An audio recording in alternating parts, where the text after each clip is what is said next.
Governor Kathy Hochul making history today as the first elected female governor of New York State. Fox 5's Stephanie Bertini joins us now with a look at what the governor now faces in her first full term as governor. Stephanie. Arthur, the Buffalo native says top of her agenda is making New York State more affordable and confronting crime. You'll remember the Democrat won the election back in November, but it was a close one. Proof she needs to earn the favor of a good chunk of New York State's population. I, Kathy Hochul, do solemnly swear.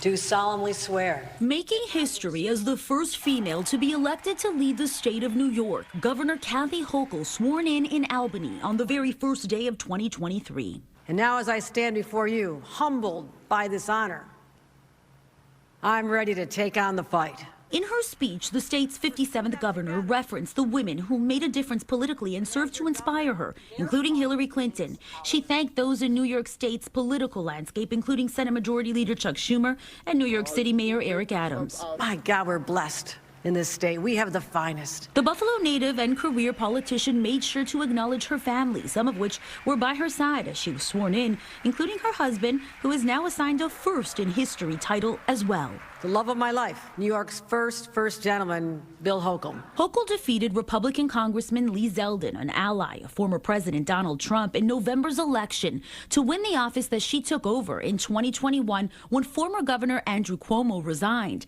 And she won by a small margin. We asked Basil Smikle, director of the Public Policy Program at Hunter College and former executive director of the New York State Democratic Party, to weigh in. It does say a lot about where the state is at the moment. If Lee Zeldin had been a bit more moderate, he may have actually won this election. Smikle says the governor will have to spend some time reinforcing her connection with Democrats and speaking to the conservative Republicans in the state. She's got a lot on her plate in this first full term, but it is an incredible moment for New York and for the country, quite frankly. And when it comes to what she plans to do immediately, she said this. The affordability crisis and the gun violence epidemic, my gosh, the rise in hate crimes and the systemic racism that still persists to this day. Those are the fights we are called to take on.